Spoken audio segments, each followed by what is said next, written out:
Already, Jim.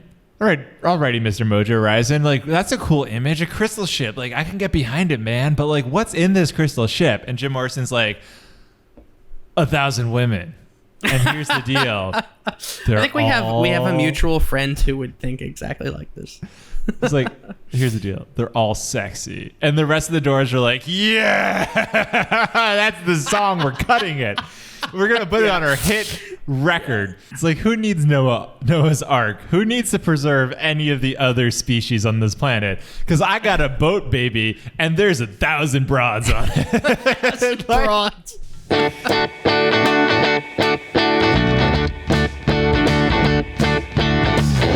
Hello, and welcome to The Lyric Boys. I'm Lucian Flores, and with me is my dear friend, Andrew Stieglitz. Hello. Hi. In every episode, we pick one of our favorite bands, and we take 10 of their most ridiculous, craziest, strangest, weirdest lyrics, and we talk about it. It's that simple. That's all this podcast is. And on today's episode, we're talking The Doors. Yes, The Doors, great band. I'm sure you will agree, Lucian. I agree. Stieglitz. Okay, good, because if you didn't, I'd... Anyway. Wow. People don't like them, though. They're a divisive classic rock band. Is that true? I feel like they are beloved by all. Tell the audience who the Doors are, and then I'll get into the controversy. Okay, well, the surrounding Doors. The Doors. They're for sure it's controversy. I didn't know there was controversy about their music. But anyway, yeah, Doors were a band in the 60s. They were in the 60s and 70s, early 70s, in LA, and they have a very like bluesy rock, classic rock vibe to them. Wikipedia's genres, if you want to get into that, they classify the Doors as psychedelic rock, blues rock, and acid rock. I have never done acid, but I assume that it sounds like the Doors when you do it. They had about how many albums? They had like 7 albums with Jim Morrison. And then after Jim Morrison, they continued to make music, and everybody was like, yeah, who fucking gives a shit? Like, you're done. Their first album is like, I remember in like middle school and high school loving The Doors' self-titled album from 1967. For some reason, that was always on. And that was my introduction to The Doors. Yeah, they were definitely people thought, I think, that they were like a British invasion band because they have like a very British vibe to them. They have like, I mean, they came around during that British invasion era in the mid 60s, and but no, they are American. Jim Morrison, born in Florida, actually. Relocated to Los Angeles to do music. So the thing about the Doors, so I've always liked the Doors, and I always thought they were like a fun sound. But there's a contingent of people, and I think that includes like was it David Crosby from Crosby, Stills and Nash? What's his name? Sure. Who like at some point tweeted that was like the Doors are the worst band ever. I was like, what? Wow. But so I know the Doors are... Why? What is the thinking behind that? People hate... There's a couple things that people hate on with the Doors, and I think it's the two main things are the organ sound, just like the constant organ, because that's such a big part of their sound. And I think people listen to songs, I think like Light My Fire. Yeah. Right? And I think that song has so much organ, and if that's your one Doors song, you know it can be a lot, and it's different from the sound now. But I think the Doors organ is great. The other thing I think is just Jim Morrison's like lyrics people don't seem to like, or some people think he's like pretentious and like he was trying too hard, and sure, he's a little he's a little pretentious. I think that he definitely sees himself as some kind of poetic god. That being said, I think that he is a great lyricist and a great songwriter. So one thing about the Doors and Jim Morrison is the legend of Jim Morrison is etched upon every high school, college freshman's dorm with the famous Jim Morrison poster on the walls. Yeah. Jim Morrison died at the age of 27. He's one of the members of the 27 Club, along with Janis and Jimi Hendrix and Kurt Cobain. and Brian Jones and just so many people. And your mom. Oh shit, I just fucking owned Lucian is dead. If that were true, I would never be alive. And so we are both 28. So let's just take that perspective that we were doing this podcast. Hell yeah. An age, we've all lasted an age a year longer than Jim Morrison. Our flames have not shown as bright, but they continue on. So I thought we were the only people out there who were making podcasts. And I thought we were trendsetters and the ones who were really just like, I thought that was a word we created, but it's not. Apparently podcasts have been around and there's other podcasts about music. And I was like, what? Damn, other podcasts about music? Let me listen to some of these bad boys. You actually listened to them? I listened to some other podcasts about music. And I found one. Tell me about them. Tell me. I'll tell you about one. So there's this podcast I was listening to about music. Yeah. And good thing it's not about lyrics, because boy, if it was a podcast about lyrics, I'd be sending my lawyer to send a cease and desist I'd be letter. sending a fucking severed head to their doorstep and tell them to stop, cease, and desist. So lucky for Joe Diaco, his podcast is not about lyrics, but it's an interview podcast. Dodged a bullet there, Joe. Yeah. So Joe's podcast is Court Arrest with Joe Diaco. And basically, it's an interview podcast. Joe has just comforting presence. He puts these artists at ease. He interviews artists and bands. Like, he interviews the Honey Badgers, Joe McCauley, Hillary Capps. He interviewed someone from Crash Test Dummies. So he's done it all. He asked them about the process and all that. Joe also does something that I really enjoy, which is he makes promotions. He advertises. He does some spawn con on his podcast for totally made up things. And it's like in the middle of his interviews, he'll just cut to sponsored content about crystals. And it gets to like really heightens to pretty funny places. And it's totally unexpected. And the first time I was listening to it, I was like, wait a minute. No way this guy is sponsored by crystals. And then I was like, oh. You got bamboozled. I got fooled. So you got diacoed, as they say in the business. What did you say? You got diacoed. So I am looking forward to his Christmas special because he's going to bring on 3 co-hosts, which is a lot of people. And that's going to be wild. He's going to have like lots of Christmas promote like fake commercials. It's going to be good. So that's Court Arrest with Joe Diaco. Go check him out. Listen to them, wherever you listen to on Spotify. Sorry, wherever you listen to podcasts, he is on social media. So do it. Find Court Arrest. You want to try You're a content hound? Go hound that content. So, with that said, Andrew, what is your first lyric from The Doors? Yes, my first lyric is it's from the song Backdoor Man, which is a good rockin' song. And the lyric is, yes, the lyric is, you men eat your dinner, eat your pork and beans. I eat more chicken than any man ever seen. Yeah, yeah. This harkens back to me to Chili Peppers-esque lyric. Okay. Just based on pure, raw, thick, white. Okay, so I feel like you're going in a direction that I'm surprised by here. When you I had to. So when you are talking about like the chicken, you don't think that's chicken. You think this is like symbolism for... Yes, I think it's symbolism for veal. Just let that linger for that dumb comment. That dumb fucking Andrew Stieglitz comment. Dude, what do you... Symbolism. Yes. Here's one... Do you actually... I'm just curious. What do you think it means when he's like, other men eat their like pork and beans, but I eat more chicken? I think of like... It means, here's what I... Do you want to hear what I think first? Before you... fucking interrupt me again. I'm sorry. I won't do that again. And of course, I want to hear what you say because you're my partner in this, and your opinion is valued. So please go. Fucking cuck. No, I think it. I think it's like you eat your pork and beans, as in you eat, the sort of like meat and potatoes of marriage. Like you eat. Okay, interesting. It's sort of just like your boring everyday marriage. I eat chicken baby. Every night I'm going out and I'm getting chicken. So chicken is essentially just like a spectrum of women or men or non-binary folks that you were. It's probably not non-binary folks. This was the 60s.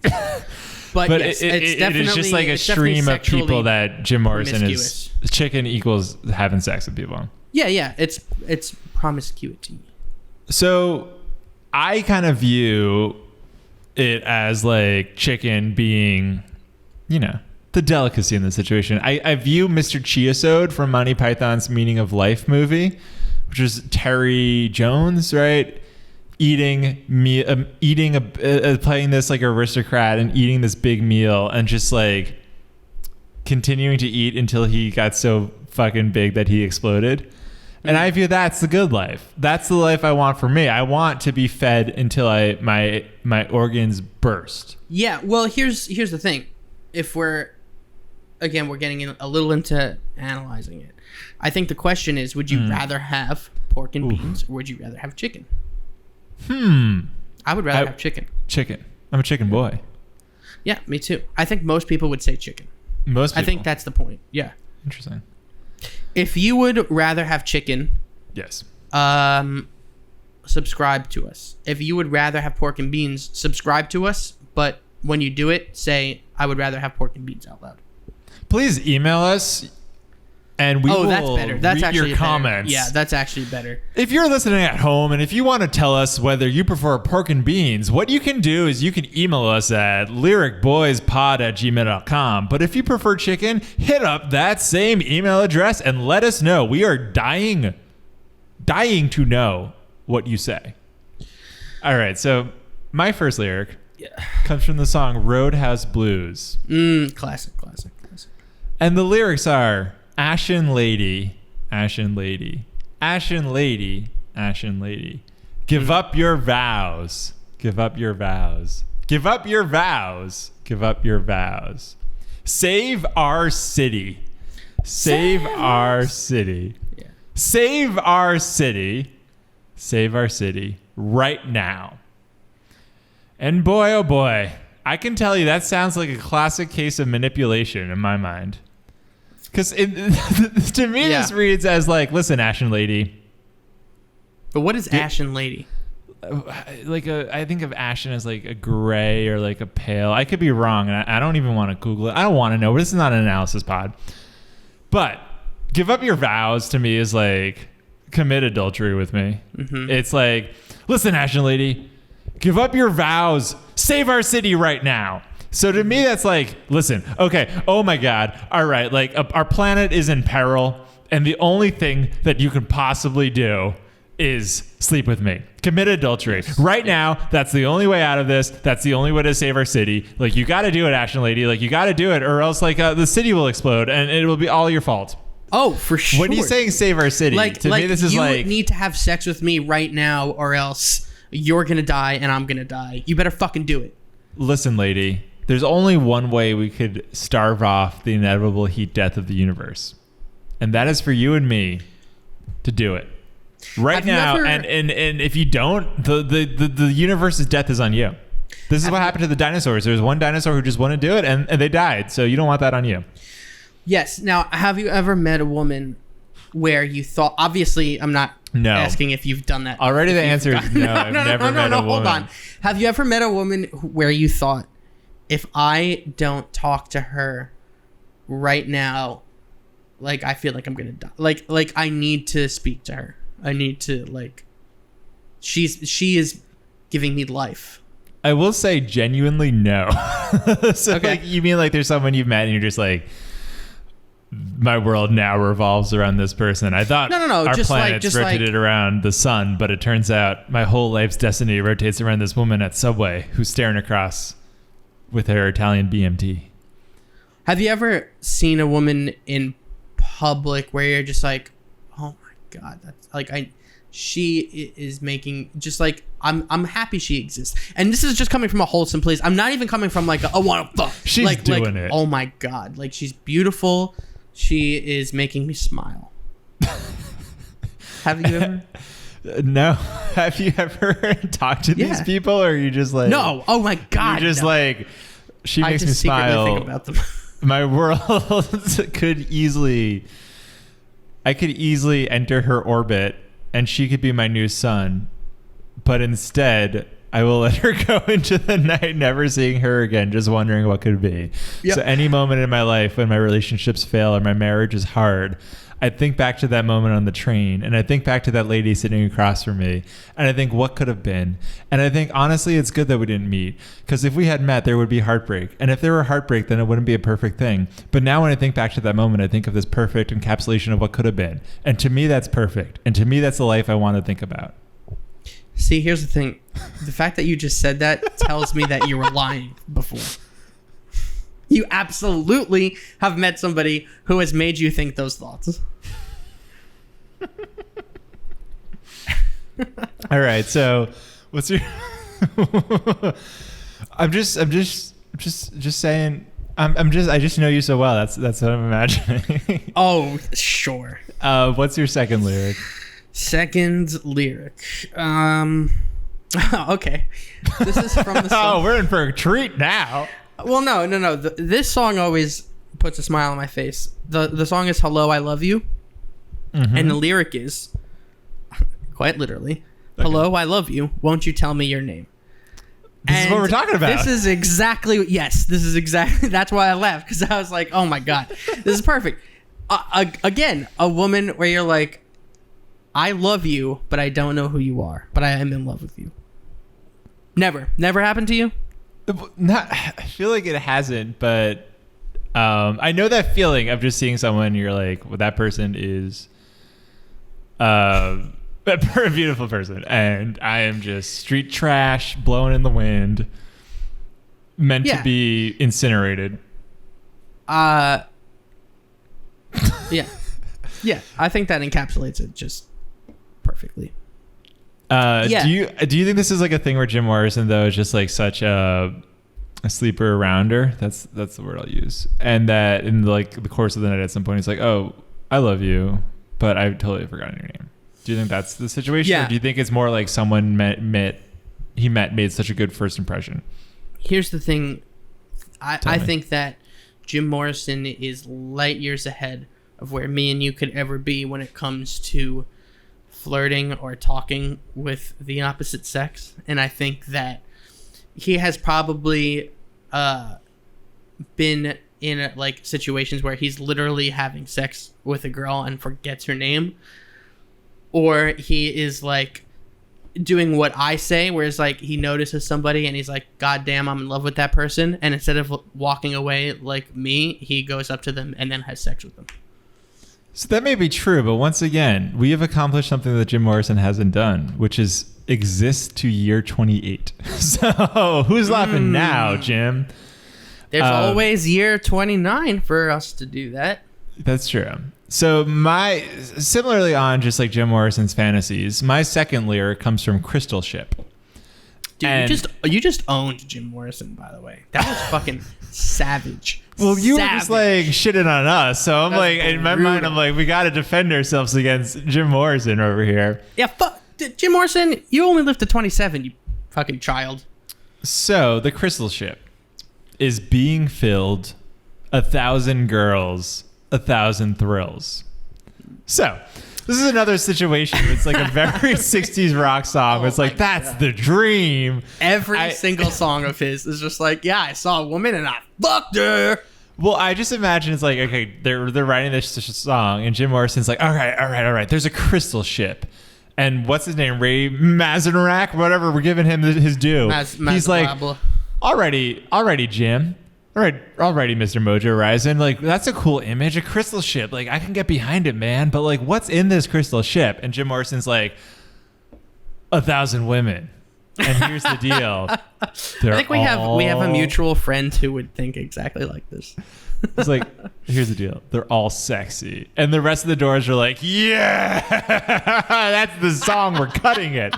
We're going to put it on our hit record. Yeah, and the American public is like, dude, ship with 1,000 women. Yeah, I'm gonna buy this hit record. It's like, who needs Noah's Ark? Who needs to preserve any of the other species on this planet? Because I got a boat, baby, and there's 1,000 broads on it. Broads.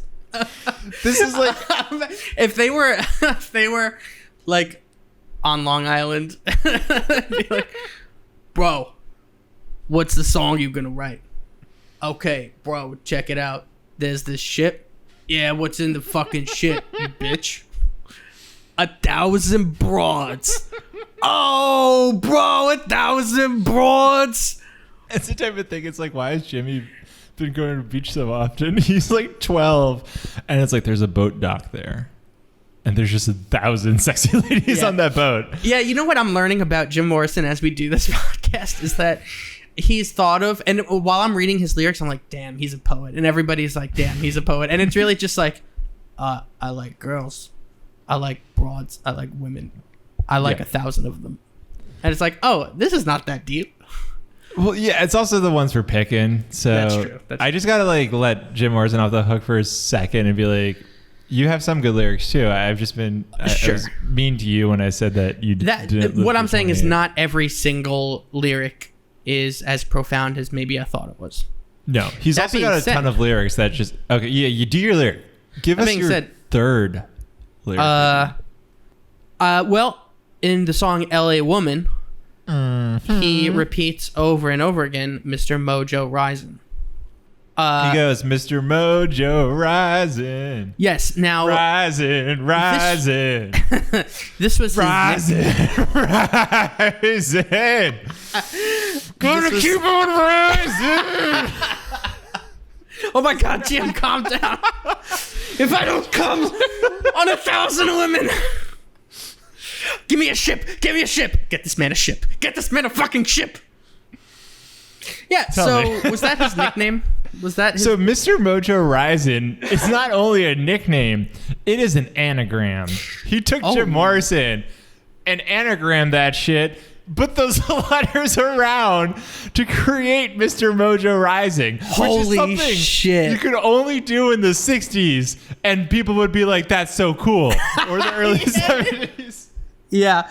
Yeah, no, if you did that today, they'd be like, you need to get help immediately. You'd be like, why are you like calling Mr. Mojo Rising? Like that's your nickname. Oh, you think you're cool. But back then he could be like, hey, what's your name? He's like, Mr. Mojo Rising. Is that really spelled Jim Morrison? Hold on, let me look at Jim Morrison. Yeah, it is. You don't have to fact check me. I graduated with a good grade point average. Dude, that's crazy. Also, we're talking about how he's not maybe as poetic or profound as I thought he was, and this is a perfect fucking example of that.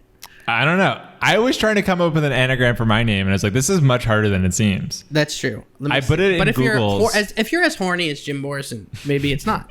Let me think. Let me write out my name right here.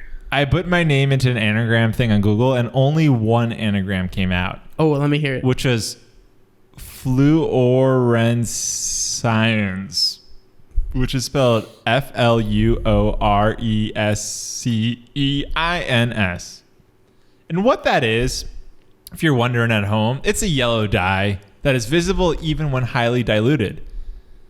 So that's the only thing possible. So if I could have an anagram as cool as Mr. Mojo Rising, like, you know I would. So LA Woman slaps as a song. I remember as like a kid being like, what is a topless bar? Because that's mentioned in the song. And I was on a road trip with my parents. And I was like, is a topless bar a bar that does not have a roof? And they were like, no, but that is a very nice, wholesome, childish view of the world. That's and so honestly, funny. right now in the COVID era, a topless bar where there's just no roof would kill right now.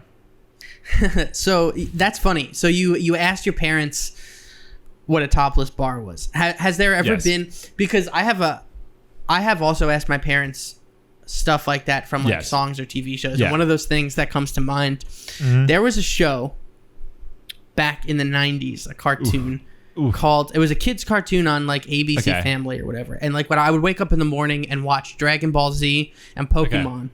And this was on a different channel, but it was on around the same time, so I would like watch it sometimes. It's called Pepper Ann. Okay. Have you ever heard of the show? No. This is a Pepper obscure Ann. 90s reference. Yeah, I'm sure there are people who would know it. But anyway, there was an episode where Pepper Ann, this is on at like 7 a.m. for kids. There's an episode where Pepper Ann gets her period. And I was like a 7-year-old boy, and I went up to my mom, and I was like, Mom, what is a woman? And they called it in the show. They were like, a woman's period. I was like, Mom, what is a woman's period? And she was like, what? What are you watching? And I was like, Pepper Ann. She was like, what? Why are they talking about periods on Pepper Ann? Well, just the fact that you're like, what is a woman's period? It was as if you went up to your mom and you're like, what is this beautiful thing that only women can do? That is a woman's period. Yeah. Well, I just didn't know the whole episode was about a woman's period. And I remember being like, I'm lost. I want to know why do women have periods? What is that? Like, mother, tell me about the magic of childbirth. I don't remember what her answer was. I think it was something like, I don't think she honestly gave me a straight answer. I really don't. And I kind of remember being like, I'm still confused, but I'm just going to leave it. I'm going to leave Oh, it she alone. definitely did not give you a straight She's answer. mad Based now. on her response being, what are you watching? Yeah. I continued to watch it. Of course. I mean, there's nothing wrong with it. It's just the phrasing She of a was woman's just like period is shocked, funny. I think, that her 7-year-old son was like, what is a woman's period? Because the attacking on women into that is so funny. That's a great phrase. I remember asking my mom at some point what virgin meant, seeing like it on like a TV show, and she like her response was like as if I had asked about extra virgin olive oil. And I was like, that really? doesn't make sense into the context that I watched it in. Like, and then she's like, it means you haven't had sex. And I was like, oh my God, I asked a bad question. Like I asked one of those like questions that bad boys ask. Should I tell you? Should I tell the story about the word fuck? All right. I told you this before, but I'll say it again. Yeah, when I was younger, my parents were definitely not one to like, they cursed. Like cursing was a thing in my house. So one time I asked my mom like, why is fuck a bad word? And she laughed and she was like, Amazing question. Because certain people don't like it. And I was like, well, who doesn't like the word fuck? Like, why? Well, why wouldn't they like it? And she was like, because they don't like the way it sounds. And I was like, well, who doesn't like the way it sounds? And she was like, Italian people. So Italian people, for a long time in your life, you were just like, I can't use the word fuck because Italian people don't like it. Yeah, she And was I like, can't hurt my paisans. She's like, yeah, she was like Italian people. And I was like, why? She's like, they just don't like the way it sounds. So you can't say it in public because you never know like who's going to listen. It hurts their ears. It's the Roman ears in our skulls that just can't process that word. I accepted that answer. I genuinely was like, okay, makes sense. Italian people don't like the way fuck sounds. I can say it at home, but I can't say it in public. At that point is like when you're a parent, you're just reaching for an answer to end this question train. I realize I need it. It was like late at night and she was like, oh my God, shut up, go to sleep. Yeah. So my third lyric is from the song Soft Parade. And okay. There's a lot of lyrics in the song. I have lyrics from this song too. So we'll see if it's the same one. I have a couple. This song slaps. It fucking rules. It's really long, and in the middle of it, Jim Morrison just like, this is the best part of the trip. And that's not even my lyric. I just think that is so funny. Yeah. There's a lyric that goes, peppermint miniskirts. Oh, this is the lyric I have. Peppermint miniskirts, chocolate candy, champion sax, and a girl named Sandy. Yep. And I was like, wow. We're really just naming anything. So I was like, my version of this would be Raisinets, halter tops, pretzels, dope harmonica, and a dude named Steve. A dude named Steve? Why? Just because this is what the song is. A girl named Candy or Sandy and a dude named Steve. But why? Okay.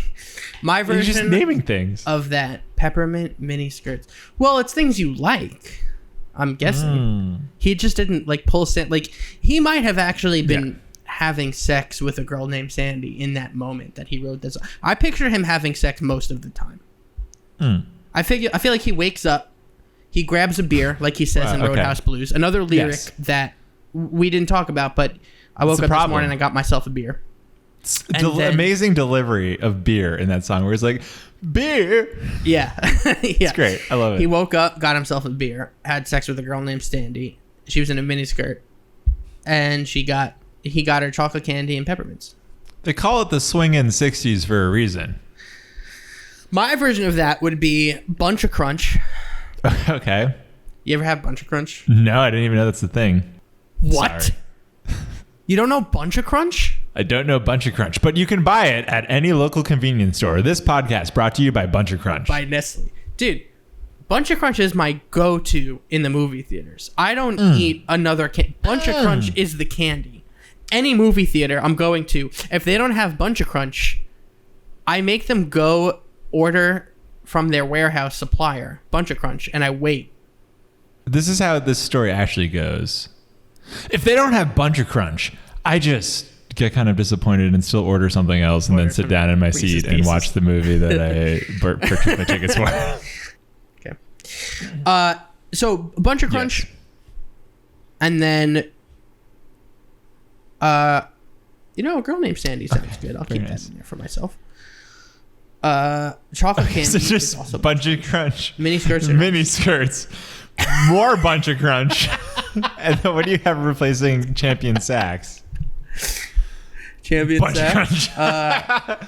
And actually replace mini skirts with Bunch of Crunch, but keep a girl named Sandy. So just Bunch of Crunch, Bunch of Crunch, Bunch of Crunch, Bunch of Crunch, and a girl named Sandy. A girl named Bunch of Crunch. That's the dream, am I right, fellas? All the guys listening at home, at this point, just put your fist in the air and go, yeah. Bunch of Crunch gets me so. Two more things I want to talk about the song. About 3/4 through the song, he just says, the soft parade has now begun, which at that point I respect. Because that implies to me that the beginning of the first 3/4 of the song were not the soft parade. What do you think? They were just something else. And now he's like, the soft parade has now begun. And we're like, okay. It's like the Monster Mash, right? We talked about this once before. Like in this song, the Monster Mash, they never actually do the Monster Mash.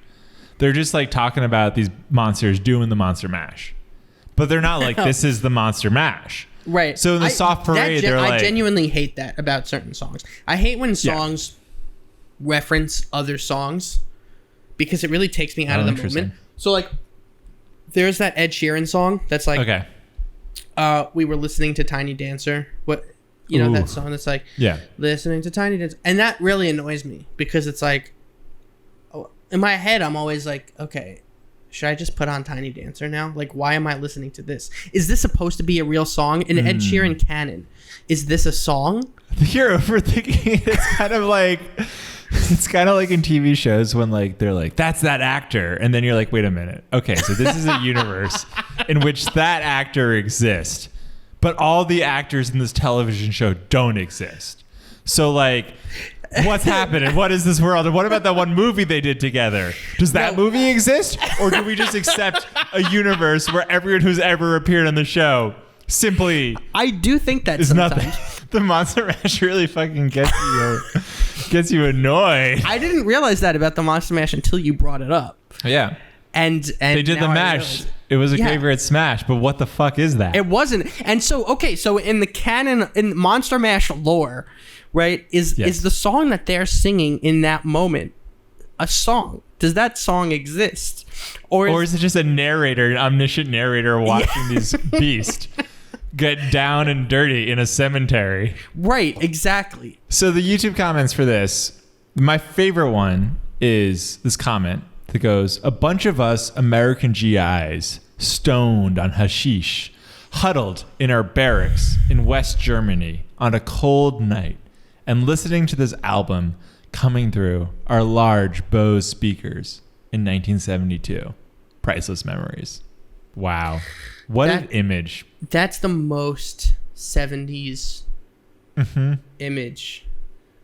I also feel like that's Martin Scorsese's wet dream kind of. Like I picture that in a Martin Scorsese. Or you know what I mean? Francis Ford Coppola. Yes. They love the 70s. They love like that, like Vietnam era, like rock and roll. Well, it's the Doors. Yeah, I think of them as like the end was used in the beginning of. Oh wow, the end was used in the beginning of Francis Ford Coppola's epic movie, Apocalypse Now. Right. Mm-hmm. So I think the Doors have such a. In my head, there's such a like an American GIs in another country listening to this band. That this memory is like, oh, of course these like American GIs in West Germany in 1972 are stoned on hashish listening to the Doors. Yeah, I love it. So some of the other YouTube comments are, the Doors were the shit. Short-lived, okay. But so were the 60s. But a hell of a lot happened. And the rest is history. Calling on gods. Yeah, this guy. I struggle with, you know what I struggle? I struggle with like the myth of the 60s. Okay. And I think that the myth of the 60s is that it was this era of like free love. The duality between like the super peaceful, loving hippies and the mean, bad American fighting war in the Vietnam government. And I think that the myth there is that the hippies were like this peaceful, loving youth who wanted nothing more than to just stop making war and to like love on another. And I think that is the most, if boomer culture has taught us anything, is that shit never actually existed. None of those people were actually peaceful, loving youth. And if they were, they're not anymore, or they're dead. But I think that what actually happened is that they thought that they were peaceful and loving, and they thought that they were like, oh, we're going to overthrow the big bad government. And really, they were all super racist fucking assholes who were so fucking full of themselves. And these days, they're just the boomers who would vote for Trump. And they would be like, oh, we need to get back to the 60s. That was when America was great. And I think the ironic thing is that in the 60s, they would consider themselves the hippies and the peaceful, loving people. And yet they shit on the millennials of today for trying to do the same thing, except not be racist. Boom. I genuinely think that. I genuinely think that the whole 60s fucking hippie thing is such a fucking myth. The Woodstock thing is such a fucking myth. Nobody fucking loved each other. And if they did, it was only white people loving other white people. I think that's fair. But what do you think of this YouTube comment saying that short-lived, but so were the 60s? Do you think the 60s... Wow, what a transition. We just went from like social commentary. Do you think the 60s were truly shorter than any other decade?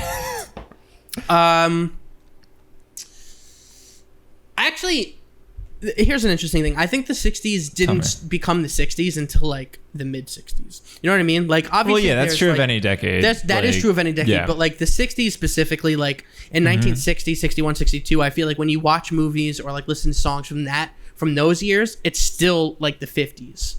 And then like the Beatles come in, and that's when like the shift happened in like 63, 64. Well, it's like did the 60s really start or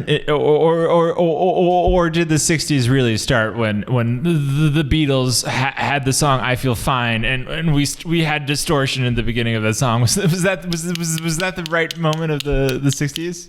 Hell is it yeah, "I Feel baby. Fine"? Am I just anyway? Give me a lyric. I've been talking for too long. I think I was the one that was talking for too long. Well, you're saying some true stuff. My lyric is, it's from Not to Touch the Earth. Ooh. And I don't even know that here's song. another one of Jim Morrison's, I guess his nicknames, is I am the Lizard King. I can do anything. Those are the words to the song. I am the Lizard King. I can do anything. Wow. Now, maybe you know a little more about Jim Morrison than me. Do you want to tell me what the Lizard King means? I have no idea what the Lizard King is. But I've heard that people was one call of his Jim nicknames. Morrison the Lizard King. Yeah, why? Would you rather be Mr. Mojo Rising or the Lizard King? The Lizard King? That's the lamest fucking nickname I've ever heard. The Lizard King is like, it reminds me of some slimy, like, yes, like a guy who will do anything to like get by, like a rat, like the mob calling you a rat. The Lizard King makes me think of like someone who's just like through his whole life has been beat down by society and who's just been like, who's ugly, who's disgusting, who's slimy, who's also a piece of shit. And then one day in the future, he becomes an evil villain and he's like, I'm going to take all the names they've called me and I'm going to use it to empower me. Henceforth, I am the Lizard King. I think that you have a way better analysis of lyrics than I do. I look at that and I'm just like, what does that mean? That sounds pretty dumb. That's definitely not my analysis for the Lizard King. I think Jim Morrison is probably like, I'm a lizard. I slip into ladies' bedrooms. Yeah, that's probably more it. Why go for another nickname? Why not just settle on Mr. Mojo Risin? Mr. Mojo Risin is like the most sexual, like promiscuous, like I'm a man who fucks women kind of nicknames. Like, why have the Lizard King as another nickname? It's the duality of man. On one side we're Mr. Mojo Rising, and the other side we're the Lizard King. Anyway, so my fourth lyric is from the song When the Music's Over. And it's before I sink into the big sleep, I want to hear the scream of the butterfly. So this to me is like a classic Jim Morrison thing, which we haven't talked about too much because we've been talking about like sexy Jim Morrison. The other side of Jim Morrison is things that just quickly escalate to murder and blood. There are so many of these songs where it's just like happiness, and then it's like, I want to hear the butterfly scream. I want to like kill this animal. Mother Nature's been pillaged. And it's just like, wow, like she's got stab wounds. And it's just like, this is a lot. This is like so much happening. It's very graphic. It's very violent. Yeah. All I know is, what do you think a butterfly sounds like when it screams? Who? I feel like a butterfly screaming probably sounds like Lana Del Rey walking into the ocean singing her dead boyfriend song. Ooh, throwback for all our longtime listeners. Hit me with your fifth Doors lyric, because this podcast is about the Doors. Well, you mentioned the other side of Jim Morrison is like blood and murder, and my fifth lyric is from the song Peace Frog, and it's blood in the streets in the town of Chicago. He mentions a lot of towns in this song. I just happened to pick Chicago because I think it's one of the first ones. But blood in the streets. I was reading the lyric genius about this, and it could be, they were talking that it could be about an abortion that like an ex-girlfriend I did see had. that as well. Yeah. But what would you do if you saw blood in the streets? I just love how sometimes you're like, this song is about an abortion. Quick transition. How can I make a joke out of this? Lucian, tee me up. And I'm just like, that's hard. I love putting you on the spot. But to answer your question, to not at all think of the meaning of the song and just to think of the imagery, what would I do if there were blood in the streets? I'm imagining like a wave of blood. Yes. The tidal wave of blood coming, and I'm wearing this white shirt with blue stripes, looking like a snack, thinking, how am I gonna get away from this shit?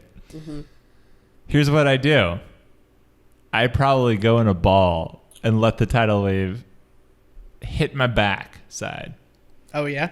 Would you take off the white shirt and the blue? No. Like I'd go in a ball, covering my face and my front side with my back in a field position, and like then the blood would just wash over me, and I'd stand up, and the front of my shirt would be nice and white, and people would be like, "Wow, that guy really cleans up nicely." And the back of your shirt would be completely covered in blood. So what would you do if you saw a tidal wave of blood head in your way? Here's what I would do. This just ends with you being like, "Listen, here's what I would do. I would go up to the prettiest looking." No. I would go up to the prettiest looking girl.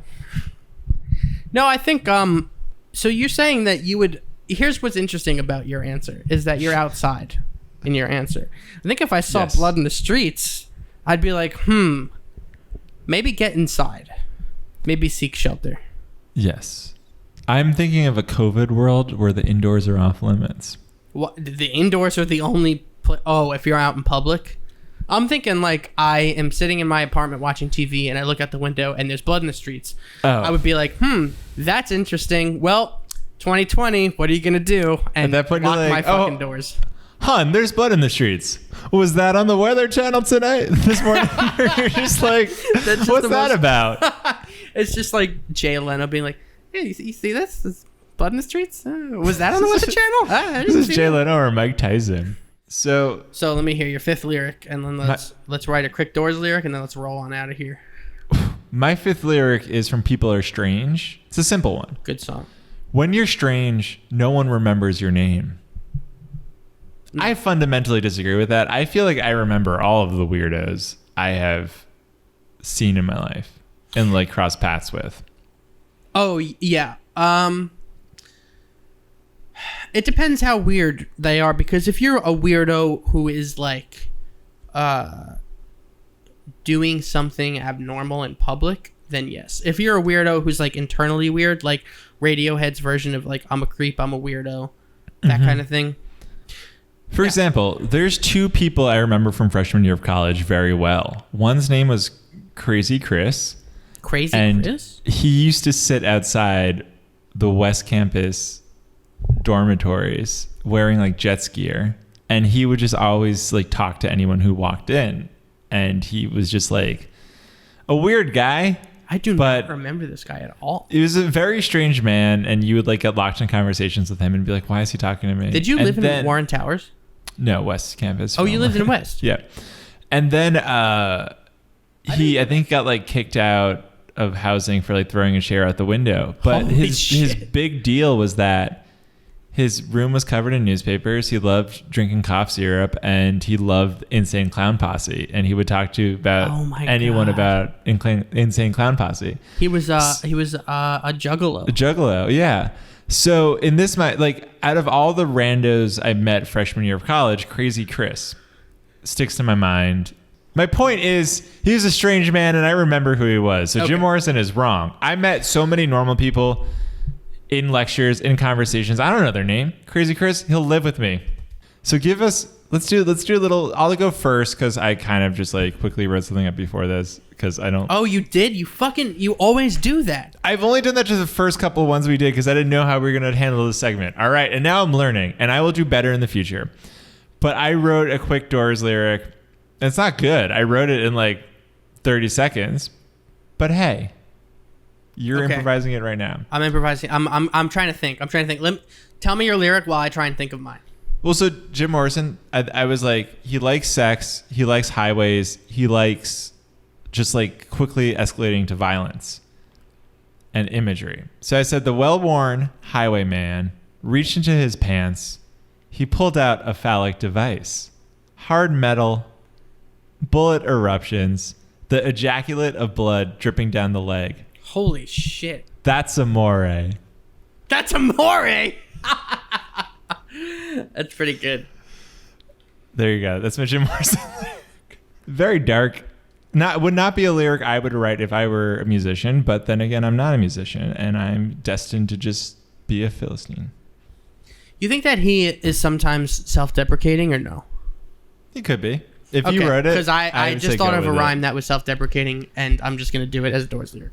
I don't think that he probably was very self-deprecating, but I want to hear your version of a Doors lyric. Okay, and you were very self-deprecating. Yes. I try and always get their cadence, right? So Jim Morrison's cadence is, let me think. It's like dun dun dun dun dun dun dun dun dun dun dun dun dun dun. It's like swung bluesy, and he's like kind of talky. It's like kind of talky. Yeah. It's all right. So here's mine. It's like, woman, you make my mojo rise. I grab a beer as I touch your thighs. Take me to a higher place. Drink myself silly, cause I'm a disgrace. I buy it. Yeah. I couldn't really get the rhythm down there quite. I was trying to get the rhymes more than the rhythm. But, yeah. Your Jim Morrison voice is just like less Jim Morrison, more what I imagine a cover band in like Atlantic City sounds like on 3 a.m. on a Tuesday night. Wow, that is probably the biggest insult you've ever given me on this podcast. Have you ever been that cover band? Because I have. Not at 3 a.m. I have seen like a cover band in Bensonhurst on like a Friday night at like 11 p.m. Oh, play like Journey. Anyway, that's we're tired, and we gotta go. We gotta go to our home planets. Like Jim Morrison, our time has expired. Nope, not to. Unlike Jim Morrison, we're 20. We'll see you next week.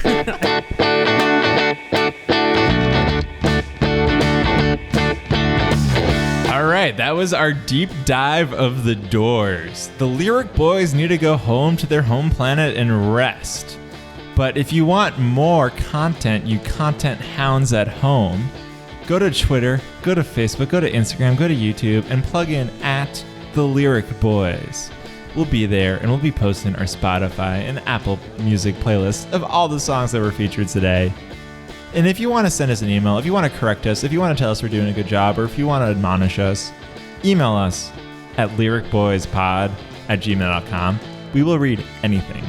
And most importantly, please like, please subscribe, please leave a review. Tell your friends about the podcast. Because, baby, we're tired of each other, and we want listeners. Or else we're just talking to each other, and that's kind of... I don't want to talk to this guy anymore. I'm done. I'm tired. I hate you. If you can hear me, I'm being held hostage. And that's the end of this episode. Oh, having a great time. See you next time.